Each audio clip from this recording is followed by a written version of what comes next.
Hello, Zoot Money there in West London. You're one of the leading lights of the UK music scene for, well, Zoot, it's years now. Oh, yes, I'm afraid so, yeah.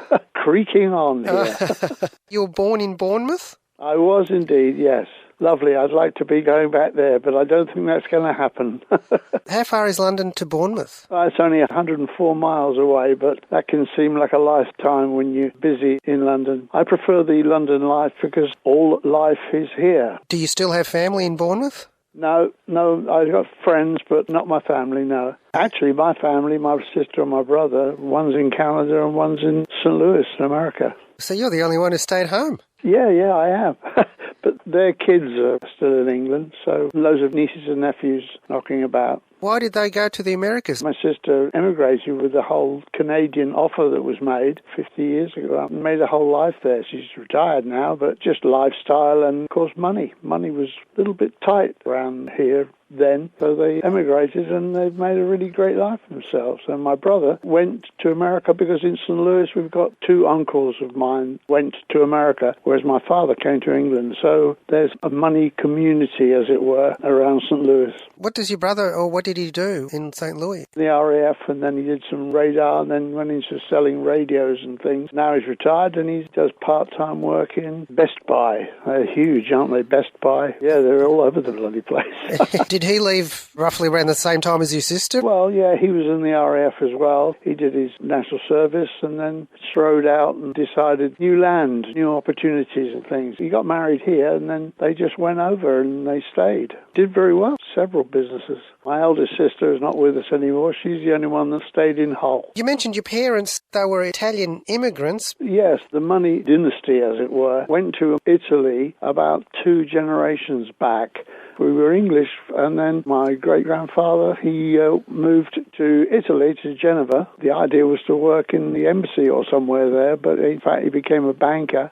The family grew from there. What else but money going into the banking industry? What are the odds, eh? And my cousin, he became a bank inspector, actually. I'm the only one that's shy of it because I'm not all that good with money. Who came back to England? Was it your parents? Yeah, my father came here from Italy. They ran away from an orphanage. That's a rather long story, but his 2 brothers and him, they ran away from the orphanage somewhere. Were not all that happy with it. Their father actually fell down some stairs at the bank, and the gun that he had in his waistcoat went off and killed him. A little strange, so they became orphans sort of overnight. They ran away from the orphanage and made it to America. The other 2 brothers, and my father fell in love with my mother, only got as far as England. Then there were bombs going off, and he managed to make a living as a waiter in 30s London, which was really full of good hotels and stuff before the bombs started dropping. And then because of that, he moved from Fulham down to Bournemouth. I'm the one that's brought it back to Fulham. All your brothers and sisters? All of them were born in London. I was the youngest, and they weren't going to have any more children. They thought, we've got 3 children, that's quite enough. And they lived in Bournemouth, and it was all nice and sunny in the seaside, which was the same as Genoa. There's no bombs down here. And then 2 bombs went off, unloading their bombs going back to Germany, and dropped 2 on Bournemouth. And as a result, I think my father freaked out, and as a result, I am the result of it.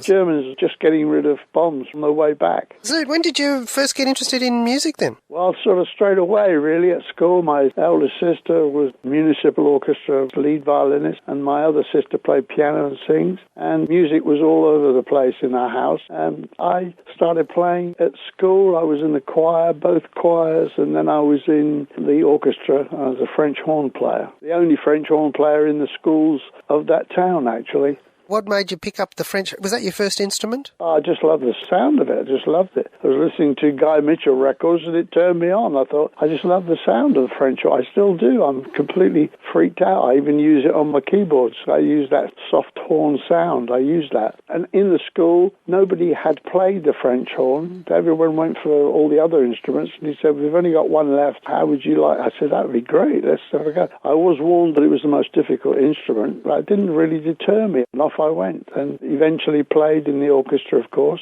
and then played in the school orchestras when they put them all together in the Winter Gardens in Bournemouth. When did you start playing the keyboard? I ran into Lady Rock and Roll, I'm afraid, rather early. Wanted to accompany myself or something, so I grabbed the guitar and was singing, accompanying myself on guitar and forming little bands when I was still at school. And then a little later on, I obviously heard a few piano players. I thought, oh, this is great, like Terry Lee Lewis and Little Richard and, of course, Ray Charles. And I started hankering after playing the piano, because there was a piano in the house, because my sister took piano lessons, but she wouldn't help me, of course. She thought she was doing it properly.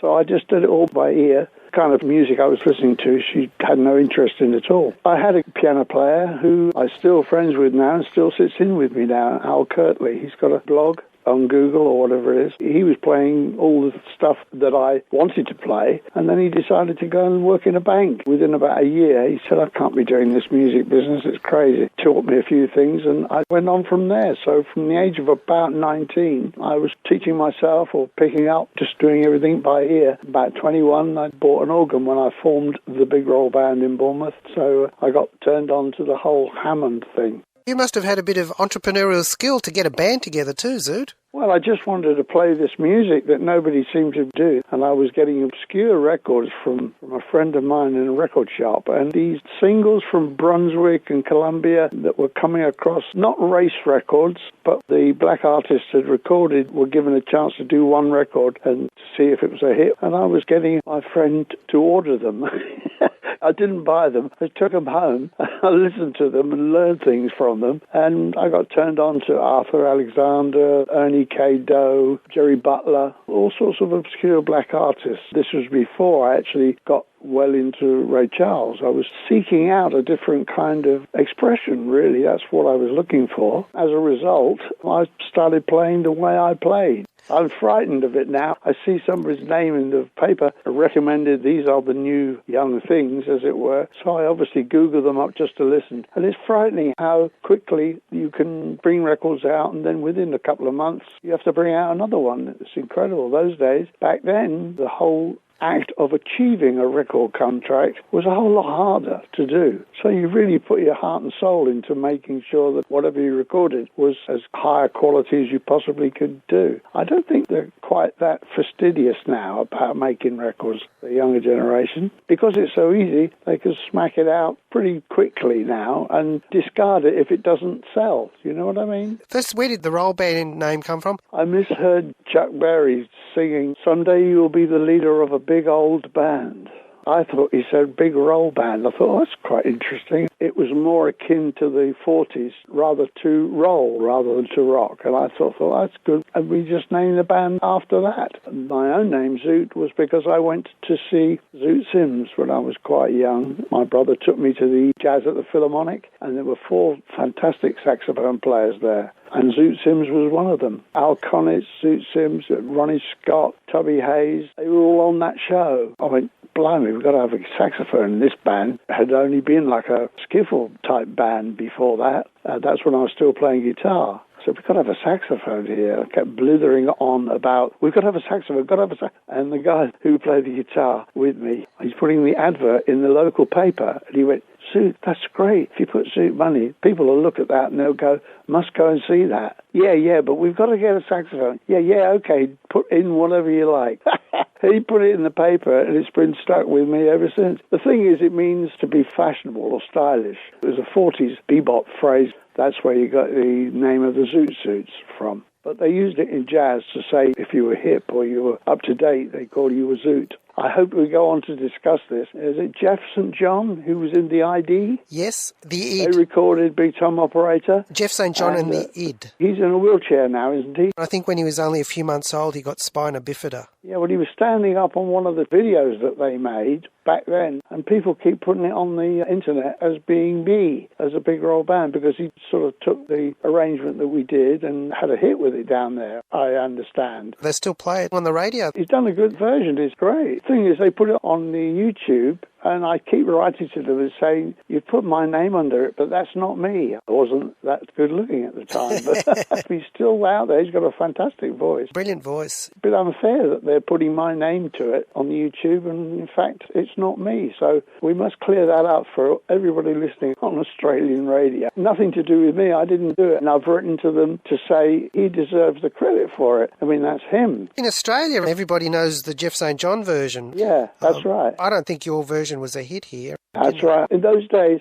a lot of covering was going on. In fact, the Uncle Willie, which we did just before then, was another American band. They had their version, and we more or less copied that to cover it in Europe. Covering people's thing was just a way of publishing companies spreading their wares around the place. It's an accepted practice, no problem to it. The bands involved got some recognition in their own countries, as it were, for doing them. Now it goes worldwide because of the internet. Everything's worldwide today, Zoot. Yeah, you can't even go to the toilet without somebody knowing about it in Timbuktu, which doesn't exist anymore. Not under that name, called something else now. Changing names all over the place. I'm from Bournemouth, which was in Hampshire then. Now it's in Dorset.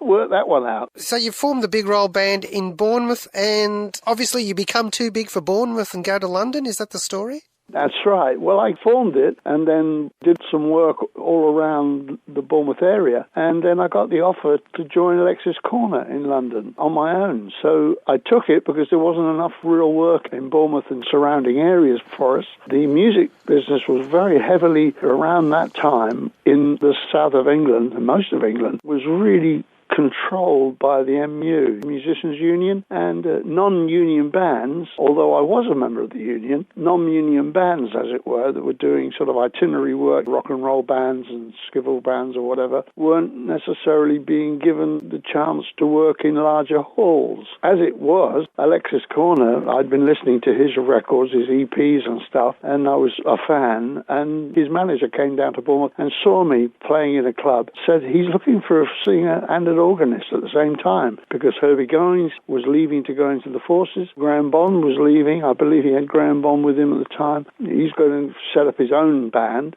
So Alex is looking for a singer and an organist. And have you got an organ? I said, yeah, I got a keyboard. I did have an organ at the time. So my organ and me went up there within the next day. We were playing at the Six Bells in London with Alexis. I just jumped on it and was with him for about a month or so. And then Herbie or one of these other singers came out of the forces and he was okay again. So I stayed in London and tried to get work as an excuse for the rest of the Big Roll Band to come on up from Bournemouth. 3 of them did come up. That was Andy Summers, Colin Allen, and Nick Newell, who still plays with me as we speak.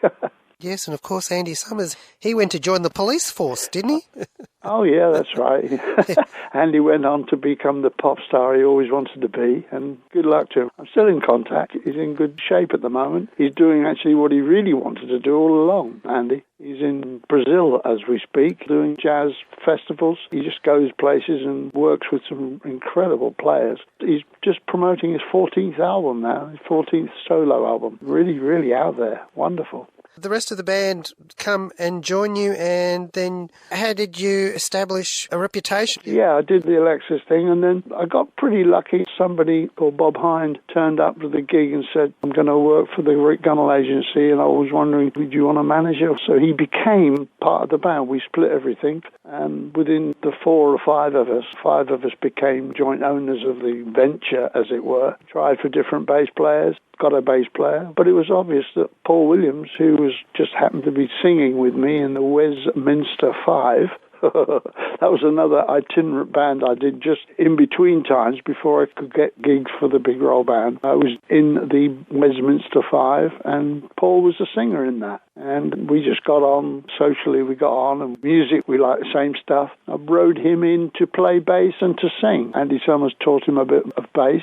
because he did play the guitar slightly. That formed the original, that wasn't the original Big Roll Band as such, because we had Paul in it instead of originally in Bournemouth. The original Big Roll Band had John Rostill, of course, who went to join the Shadows. The Shadows, yeah. He got the job of the Shadows about 2 days before I got the offer from Alexis Korner's manager. Off he went, and I thought, oh, well, that's not going to happen for this band anyway. And then 2 days later, The manager of Alexis came and said, would you like to come to London straight away, Alex? Would I? And straight away I jumped in. My friends, he had a big old black Buick like you see in the gangster movies.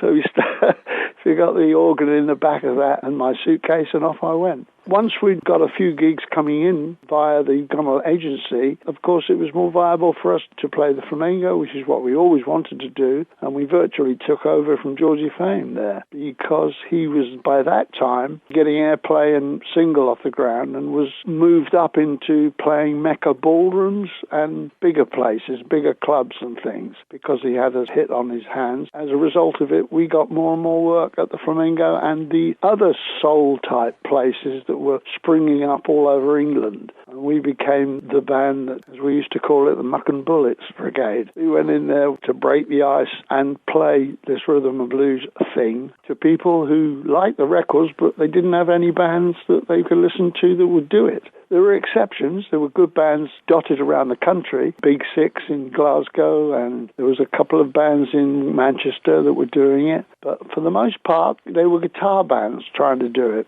whereas we were what I called a band. Guitar bands I call groups. I still refer to the Beatles as a group, even to their face. You're not a band, you haven't got any saxophones, so you're not a band, you're a group. Which they never denied to me. And then, of course, Zoot, you became the star of the show. Yeah. That bomb, that didn't work. The big time operator they liked, but they didn't like star of the show. Yeah. The re-release of Kluk's Kleek on vinyl, folks. We're going back to vinyl. It's become trendy again, Zoot. Yeah, that's right. I'm hoping some young band's going to use it as part of their rap thing and go right around the world and make me some money. Yeah, that's what they do. They take a little snippet of something like they did with James Brown, just use one phrase, build the rap thing around it. That's what happened to the Police, of course. That's happened to quite a few. I'm surprised they haven't gotten to you yet, Zoot. There's time. There's always time. I'm not going anywhere yet. I'm hanging in there. They're afraid to use me because I'm still around and I can still sue.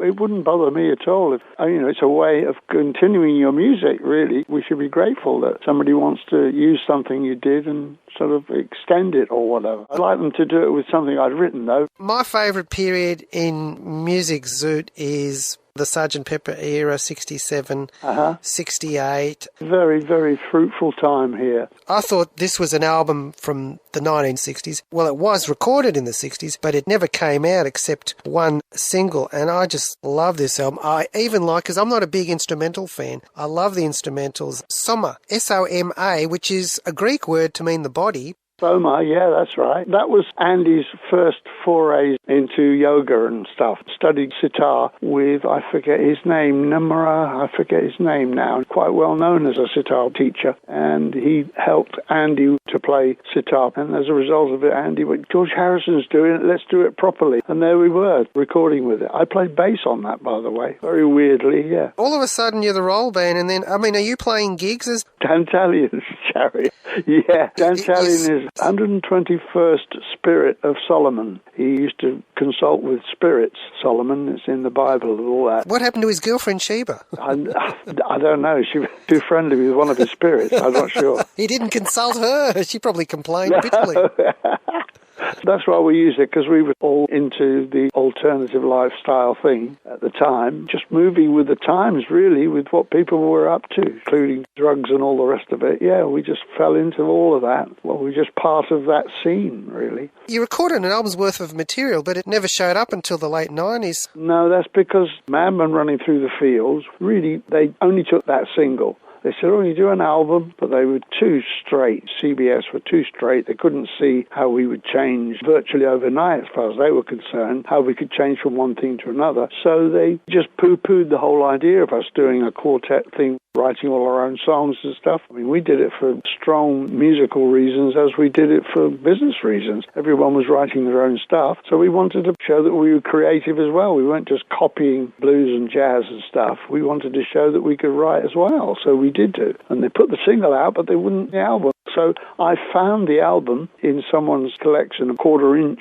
copy of it, whereas CBS themselves said, oh, we've lost the tapes, we haven't got them, no idea what happened to them. And I found somebody I know that had taken a quarter-inch copy. So by that time, 35 years later, it was possible to put that on a machine, and as you know, the technology was able to bring it up and to analyze certain parts of it and bring certain parts out. So we could, even though it's a quarter-inch, we could make it saleable. I knew there were people around that would be interested in it from a historical point of view. As it happens, all sorts of younger people went, oh, this is fantastic, it's got lost, where, and as a result, I put it out on a little label, the 1,000 copies just disappeared. It was great. And then later on, Wawa Records in Spain went, that Italian Chariot, we'd love to put that on vinyl, because another generation of even younger people that were using vinyls, and they were into all the psychedelic era, and they were loving it. So 1,000 copies of that out as vinyl, and that sold as well. Incredible. That's a great album. It's all very weird and new and whatnot. And the single, Madman, Running Through the Fields, that's the first time that backwards hi-hat was used on any record. You beat the Beatles? Oh, absolutely. You beat the Beatles band, did you? Yes, we did. We did actually. Group, if you don't mind.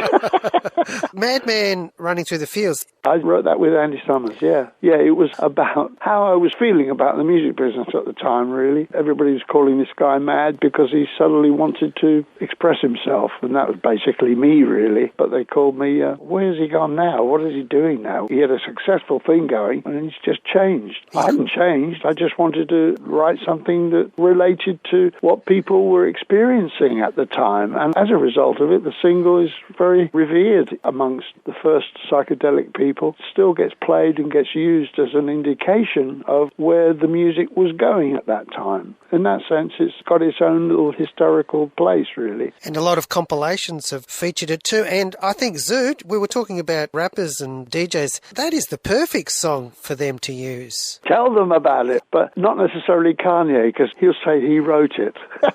So Dandelion's Chariot lasts for, about 6 months or so? It took us 10 months to get rid of them, to spend all the money that we'd saved up in the previous 2 years from the Big Roll Band. It was money well spent, because that's a great album, and I'm surprised that you haven't done another 1,000 run. You'd be selling 3,000 this time. They occasionally come on to me. At the moment, I'm doing business with Repertoire Records, who just want old soul things. That's why the Kloots Kleek and then the 3 CD set will be coming out, celebrating that live period. They're basically 3 live albums, all put into one box set. One of them has got Live at the BBC. We're utilising Brian Matthews, unfortunately, who's gone now. We're using his voice because he was the sound of that Saturday club. He was the sound of BBC Radio's pop music. We're using his introductions. The other album is called Live at the Flamingo, although it's more than a flamingo. It's something that we did on Nick Newell's own tape recorder on the side of the stage. It was brought out before called Were You There on Sanctuary Records, but now it'll all be part of this box set, as well as Kloots Kleek live in CD form again. That'll be on Repertoire. First is Kloots Kleek on vinyl this next month, and then the month after that, the box set. And it's got a booklet, so a lot of gibbering, my gimmerings in it, talking about the time and what the tunes meant to me at the time. They're all live, you see, those 3 CDs are live. And, of course, your website is zootmoney.org. That's right. That's just been put up there, the details of that. Can you buy it through your website, or you have to go to Repertoire Records? No, you have to go, Repertoire, Amazon, all that stuff, all the usual outlets, as it were. I've got another album which I am actually promoting as we speak. I'm working with Dance Macabre. That's, I suppose you could call it prog rock in a way, but it's a little bit further than that. It's called The Book of Life. I've read it. That's what I'm promoting at the moment. That was released late last year, and it's got a heavier guitar sound than normal. That's right, yeah. Yeah, the idea being to possibly get through to a younger audience that don't really recognise saxophones as being part of rock or whatever. It was to get me away from the obvious saxophone stroke jazz thing. And this is like a blues rock album in which younger people, and I don't mean really young people, I mean people that are into guitars and into that heavier approach. So hopefully it'll speak to them. There's a track on there called Jack Tar Blues, in fact, which is really right in that category, really. The rest of them are, well, all of it's pretty cool because we wrote it together. So all of it is my work, as it were, as opposed to doing things that were written by other people. My favourite Eric Burdon and the Animals album is called Love Is. The Love Is album is actually an amalgamation of me and Vic Briggs, all of our brains being put into one thing, really, although I produced most of that, because Vic left and I took over as the MD for that. So I sort of produced it as a way. And I obviously brought in elements that I'd been working on in the Dantalion's Chariot that I could no longer use because Dantalion's Chariot didn't exist after that. And of course Andy Summers joining the Animals was a perfect excuse for us to indulge ourselves with extended solos like Coloured Rain and Gemini, written by Steve Hammond, not with us anymore. He went back to Canada. Lovely writer, good writer. He was living above me, actually, in the flat above me at the time. And that's why we did Gemini. The Love Is album. That album, we really were able to get the right moment, the right mood and stuff. Yeah, it was a perfect excuse for us to sort of get in there and use the system because we had time to use in the studio. They were being a lot more generous with time in studios on the West Coast. They were being quite good about, you can carry on recording. They realised that you can be in there at 6 o'clock or 2 o'clock in the afternoon and not really come up with the great stuff until about 3 in the morning. Whereas in England, it was, your time's up. Sorry, you can only afford till 10 o'clock or 12 o'clock. Sorry.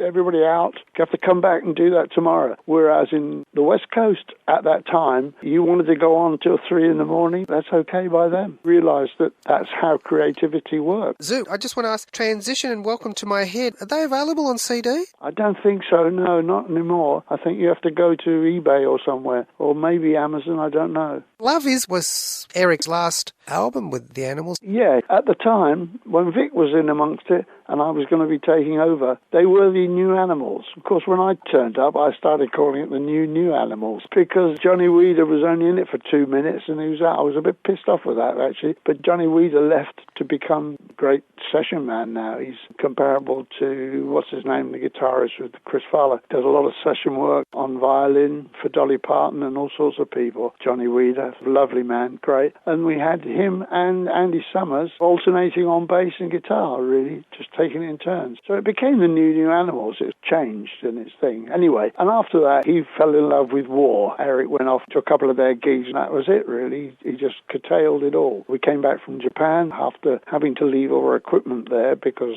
we didn't know this, but we were being employed by somebody who was trying to get in with the Yakuza-type people there. And as a result of it, we had to curtail and come home before they started turning nasty. They didn't try and cut your finger off, did they? No, but that kind of thing was being bandied about in the conversations between Eric's manager at the time and them, and he had to call a few favours of his father-in-law who had worked for the CIA to get us back safely. So we got out of there. I lost a Fender Rhodes piano and a huge stack. All of our stacks were there. Ampeg amps and high-watt 4x12 cabinets. We had loads of them there. That's what we were doing. We had comparable setups, almost like they use now, huge setups. But we had to get our own bodies away from them. As a result, they kept the equipment. So I had to kiss goodbye to my Fender Stage piano. Gangsters will be gangsters, Zoot.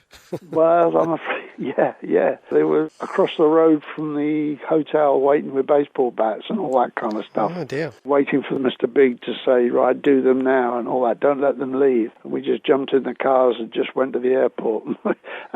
Actually, we tried to hide amongst the fans that were asking for autographs. All those little girls, I say little girls, they weren't young. It's just that they were Japanese and they were all so small we couldn't actually hide behind them. But there were so many of them that the bad guys couldn't get at us.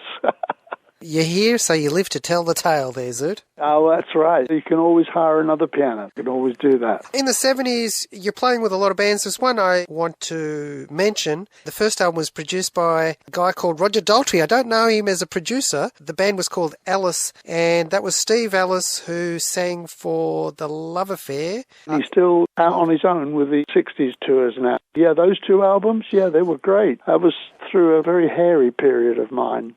You grew it long, did you? Oh yeah, beard, the whole schmear, completely long. And the guitarist was in fact Andy Gruber, known as Andy G, who doesn't necessarily play. He went to work for MCPS. He still plays, but he's not been in a band for several years. I think he's back in Frankfurt now. Excellent guitarist. We had Nick South on bass, Jim Leverton on bass at some stage because Nick couldn't stay with us. Davey Lutton was the drummer, who is family man with 3 or 4 kids. I think he's got grandkids now. He's worked in the insurance business for the last 20 years.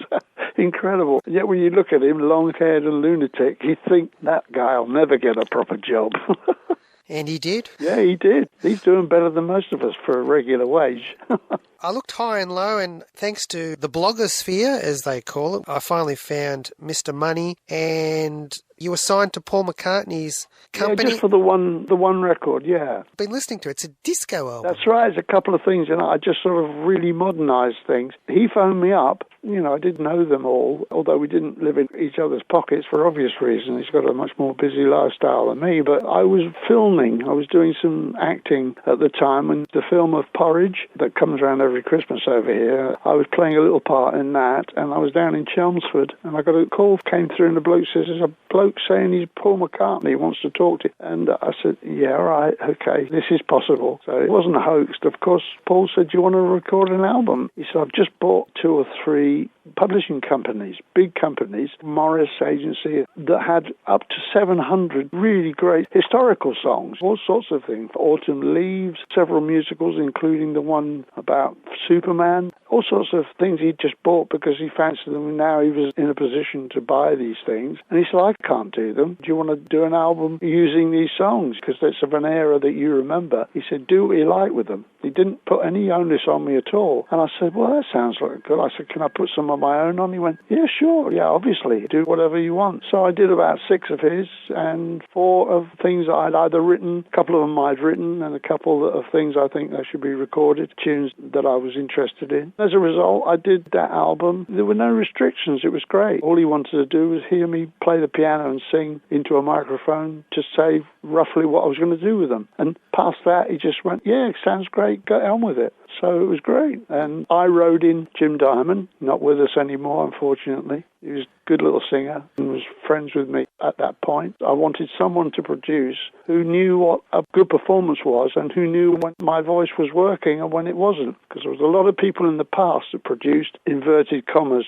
producers who did not have a clue as to a good performance or a good thing. They were just looking at the clock the whole time. So he did the producing. So between us, actually, we made decisions. I said, well, I'll get Jim Diamond to do it if that's all right, Paul. And he went, yeah, he's a good singer. Yeah, okay, I like his stuff. Good, yeah. So I recorded that, and I got the musicians in that I really love. Jim Diamond, Jim Davison, and Boz I got in for a couple of things to do the bass line. So I was able to pick and choose who I wanted to use. So that got put out with a very good vibes around it. And of course I attempted to make a couple of them old songs, new again by putting a disco-type beat to them, which was very big at the time. One of them is Your Feet's Too Big, and the other one is Ghost Riders in the Sky. I thought that hasn't been used for ages. Thought that'd be amusing to do it a bit more upbeat, and so it could get played somewhere else apart from old film clips somewhere. It was a country and western song originally. And I just used that album to promote his publishing, which was the idea, really. As a result of it, I brought out, there was a single there, which I didn't use, called The Two of Us. Great song. I couldn't put that out on its own because Bill Withers, bastard, came along and did a song called The Two of Us. At that same time, I would have liked to put that out as a single, but these are all stories that you'll only hear from me. Zoot, I just want to mention we lost Jim Diamond recently, and we also lost Andy Newman, Mr. Thunderclap Newman himself. Right. The idea behind the album, do you need to know that, what you were going to ask? Yes. Yeah, well, we're re-releasing it as Good Money, which is what I said we should do. It has now been re-released as Good Money, which Peter Goodall is the guitarist and the writer on that, together with Pete Brown did the lyrics and Goodall did the music. He was in the position of forming a band for Thunderclap Newman, and he did that years before that record was made, and he formed the band and set up a tour and everything, and had to register the name of the band for touring reasons, which he did, and then Thunderclaps I don't want to do it anymore. I don't want to work anymore. So Thunderclap went off onto his weird little world, as it were, and left him high and dry with a band named and things to pay off. So they did the tour called the Thunderclap, and as a result of it, he wrote those songs with the idea to do that and didn't have a singer. So he utilized the idea of putting something in the air as a lead track on it so that we could get some airplay, and alongside it with all those tunes by Pete Brown, which are all about Soho and being in a band and stuff, which are really great. The album has been underused because people didn't know about it. They probably will now because it's called Good Money, which is what I said to Pete, you should call this Good Money. We shouldn't be calling it Thunderclap because he doesn't want to associate with anything anymore. Because he'd written that song and we were under obligation to mention him or to make sure he was associated with the song, we called the whole thing Thunderclap. It's now called Good Money, but we put that out to get some kind of coverage, and we did a few gigs around with the band, and if you listen to it, there's at least 2 tracks on it, which I do now, which I do like. One of them's called Thunder, and the other one is called Old Soul Singer. And it more or less describes the 60s, both in those songs alone, where we were at when we were playing in Soho and the kind of people you meet and who were playing alongside us. So it's Pete Brown's little way of putting historical time into songs. That's why I'm helping promote it now, as well as these other records. That's Pete Brown, Jack Bruce's lyricist. That's right. Pete Brown has had some fantastic players with him. He had a band called Piblocto, which people remember who are over a certain age. Zoot, I've got to ask you, I couldn't find it. I found the song that Long John Baldry did of yours. Do you remember the name of the song that Lulu covered of yours? Yes, that's called Heaven and Earth and the Stars. I've recorded that on the Circle album, which you said you've got there. Yeah, Full Circle. Yeah, that's on there. Long John Baldry recorded Good to Be Alive. He named what's the name? The album. The album that I wrote. Same time I recorded it, and it's on the Ellis album too. That's when I wrote it, when I was with Ellis. The thing is, if you ain't commercial in this day and age, in some form of your life, you just don't exist. It's like the same thing as with me. You haven't been on the telly, so you must be dead, or you've retired to somewhere. No, I'm still doing it. I just haven't done any telly for ages. My new album, which is what I really need to plug, but as it's bringing all this stuff out as well at the same time, hey, you just got to roll with it, eh? Exactly, and you named a band after that, didn't you? Yeah, that's right. I put it on Facebook too when Chuck died. I had met him in Blue Ball Cafe. We were standing in the queue coming back from a gig in Bristol or somewhere. We're standing in the queue and there's Chuck ordering up his egg bacon or whatever it was. And I said to him, I've got to say this. I named my band after one of your phrases. I thought you said big roll band instead of big old band. He just laughed and said, hey, I wish I'd have thought of that. Nobody has used that. Nobody goes roll. Nobody says that. It's unique in itself. Lucky with it, a mistake that worked for us. A name's very important, Zoot. That's right, which is why I'm stuck with Zoot, whether I like it or not. Thing is, Georgie Fame calls me Zoot, and he said to me before, sorry, I don't relate to you as George. I relate to you as Zoot, because that's... And of course, I call him Clive. Weird. I call him Clive, he calls me Zoot. And it's like when I met Zoot Sims, eventually, I went, got to tell you, I'm sorry about this. I named myself after you because I saw you at the Jazz at the Phil. Seems a bit weird, you calling me Zoot. He said, that's no problem. I said, so what shall I call you? He said, call me what my mother called me. I went, what's that? He said, John. We both had the same problem. He was called John and I was called George, which are really square names. So we preferred being called hit names. Oh, right. But Zoot, there were more King Georges than there were King Johns. Yay! Yeah. I hope you told him that. I told him I was named after the 2 princes, Prince George and Prince Bruno. One for the Italians and one for England. Oh, yeah. Right, because I'm not familiar with Prince Bruno's work. No, exactly. Keyboard player, was he? I'd have done much better if I could have quoted that. Yeah, no chance. Anyway, Zoot, it's been an absolute pleasure.